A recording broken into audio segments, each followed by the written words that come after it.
Xin chào cô bác anh chị và các bạn. Hôm nay mình chia sẻ công thức bánh bông lan 2 lớp. Mấy hôm nay có cô bác anh chị nói làm bánh bông lan tách lòng khó làm quá. Cho nên là mình chia sẻ thêm mấy công thức bánh bông lan nguyên trứng để cho cô bác anh chị dễ làm hơn. Bánh hôm nay làm 2 lớp cho nên nó thơm lắm. Cô bác anh chị xem thấy thích thì mình cùng làm nha. Công thức này dễ làm lắm. Mình sẽ cho 4 cái trứng gà vô tô. Trứng này mỗi một trứng là 60g, mình tính cả vỏ luôn á. Bánh hôm nay thì mình làm nguyên trứng, mình không có tách lòng. Thành phần nguyên liệu thì mình sẽ để bên dưới video trong phần mô tả để cho cô bác anh chị dễ chuẩn bị nha. Mình sẽ đánh 4 cái trứng gà này cùng với 200g đường. Cô bác dùng 180g đường cũng được nha, nếu như mình không có thích ngọt. Máy đánh trứng của mình có 3 số thì mình đánh ở số 2.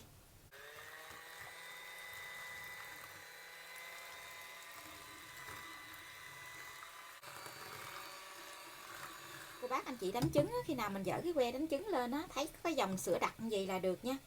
Dòng chảy giống như là sữa chua vậy nè. Như vậy là được. Tiếp theo thì mình sẽ cho 60ml dầu ăn. Mình dùng máy đánh trứng mình trộn ở số 1 nha.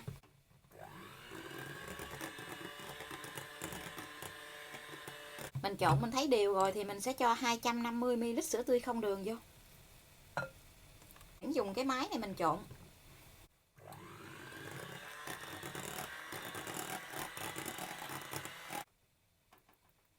Mình trộn 5g bột baking powder vào trong 300g bột mì đa dụng.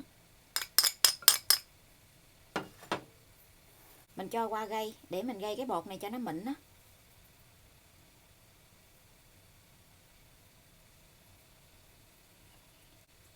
Bột mì đa dụng thì cô bác dùng hiệu nào cũng được hết. 300g bột này thì mình sẽ chia ra làm 3 lần để mình trộn cho nó đều á. Mình gây ra 3 lần gì. Mình dùng cái phới lòng là mình trộn cho bột nó dễ đều.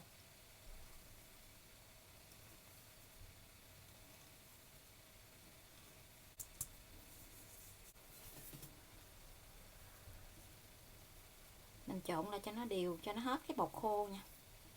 Mình cho thêm tí xíu vani để cho cái bánh của mình nó thơm. Khoảng chừng 2 muỗng cà phê. Tại cái bánh này mình làm cái bánh lớn á, cho nên cho vani nhiều tí xíu. Hoặc là cô bác dùng đường vani cũng được.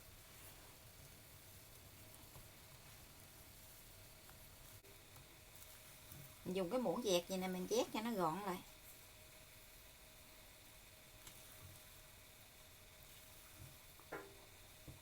Mình trộn đều lại rồi thì mình sẽ chia cái bột này ra làm 2 để mình trộn cái phần matcha.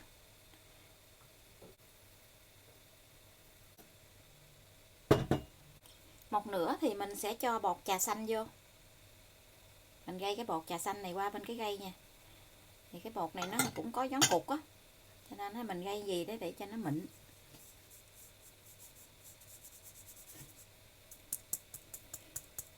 Bột trà xanh này là 20g. Mình dùng cái phới lòng này mình trộn cho nó đều lại.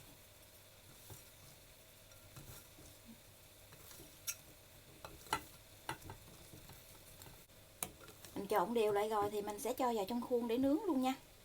Hôm nay thì mình sẽ nướng cái khuôn vuông 20. Tại công thức này bánh lớn cho nên nó là mình dùng cái khuôn lớn. Mình lót miếng giấy nến ở bên dưới cái khuôn thôi.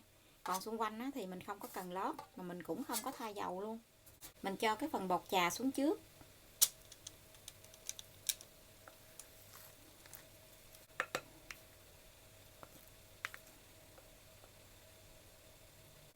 Tiếp theo thì mình sẽ cho cái phần màu trắng lên để cho nó nhẹ nhẹ xuống á.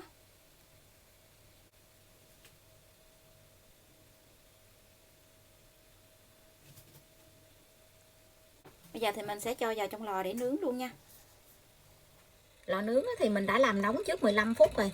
Lò nhà mình có 3 ngăn, mình nướng ở ngăn thứ 3, tức là ngăn dưới của lò.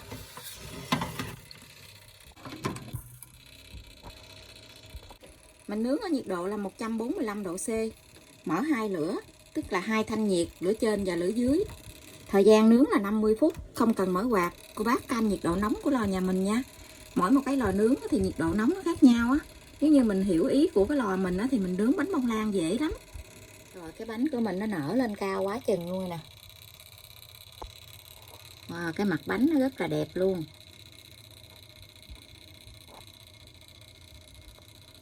Thích quá chừng.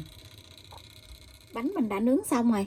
Bây giờ thì mình sẽ hé cửa lò ra. Mình để cái bánh ở trong lò thêm 3 phút nữa thì mình hãy lấy ra nha. Mình đừng có lấy ra liền. Lấy ra liền á, cái bánh của mình nó dễ bị xẹp mặt xuống á. Mình lấy cái bánh ra rồi thì mình sẽ lật úp cái mặt bánh xuống. Nó còn hơi nóng. Mình để trong cái khuôn cái dĩ như nè. Mình để cho nó nguội tí xíu thì mình hãy lấy bánh ra nha. Cái bánh của mình nó đã nguội rồi. Giờ thì mình lật lên. Mình sẽ gọc cái thành khuôn ra. Cái bánh nó cực kỳ thơm luôn á. Mình đeo cái bao tay vô cái. Thì mình lấy cái bánh, lật cái bánh ra.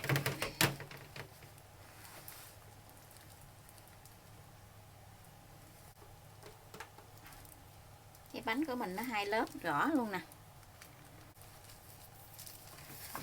Mình sẽ cắt cái bánh này ra. Cái bánh nó cực kỳ xốp luôn á. Nó có 2 lớp nè.